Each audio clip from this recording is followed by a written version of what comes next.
right, what going on, people? Hola, gentes. All right, so it's gonna be a moment of transparency for everybody. So, I quit smoking weed. I quit. I'm done. I'm finished. Yo terminate. It's time. I'm not taking no break. It ain't to let my tolerance build back up. It's to get my life together. Thing about weed that people don't tell you, and mind you, I've been smoking. I'll be 43 November the 20th, Lord willing. And I've been smoking since I was 15 years old. Not straight through, but consistently. With a break of no longer than like a year, you know what I mean? And when I tell you the dangerous thing about weed, first of all, it is a gateway drug. Because if you continue to smoke weed every day, the things that once made you attracted to the weed are gonna go away. For example, when I first started smoking, it started enhancing everything. It made my food better. It made the movies I watched more entertaining. It made sex more tense and fun. Man, I ain't felt them same emotions, and I hadn't felt that same way or same pleasures from doing that in years. To the point where like I felt like I was just going through the motion. And you can only get so high. And so I started finding myself smoking more and more and more just to feel like I was chasing the same high that I originally wanted. Chasing that same feeling. That's why they call weed a gateway drug. Because after a while, you get desensitized to it. The dopamine is used to your brain is used to that release it gets, and it needs something else. That's how people end up on cocaine and end up, experimenting with other more dangerous drugs. Another way that weed is super dangerous, it kills your motivation. It kills your motivation, man. It makes you think you're doing more with your life than you really are. Now, I'm gonna give you an example. 2016, Kevin Hart chose me out of a few other comedians here in Atlanta to be on TV. After that should have been the catalyst to take my career off.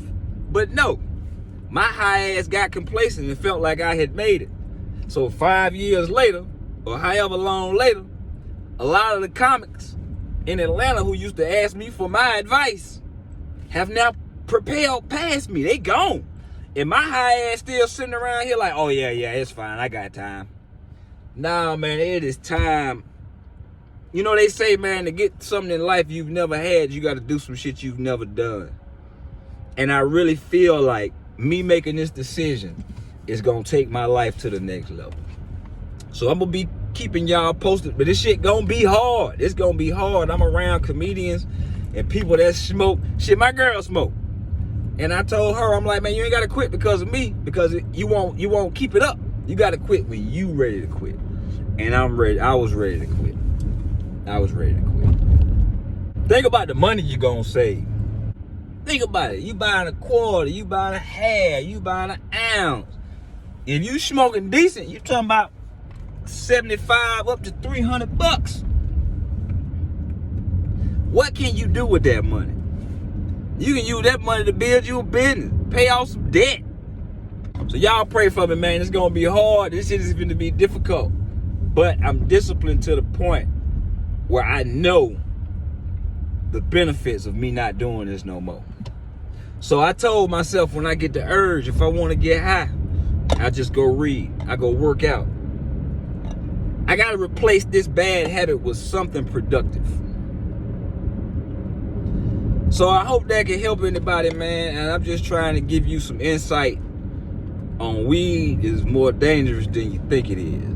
Because it dumbs your emotions down. Man, my mama died 4 years ago and I still ain't grieved my mom yet, man. Because I'm too high.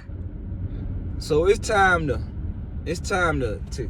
get away from that, man, and go ahead and fulfill my life's purpose. Because I know I was put here to do something besides get 6 minutes on Comedy Central years ago. I got specials and I got people that need to hear my message around the world, and I plan on getting that out to everybody. So I'm gonna get off my soapbox and get the gas right quick before I hit this gym. So y'all, man, take care of yourselves. If anybody needs any help and got any questions about the withdrawal symptoms of not smoking, because there are. The shit is a drug.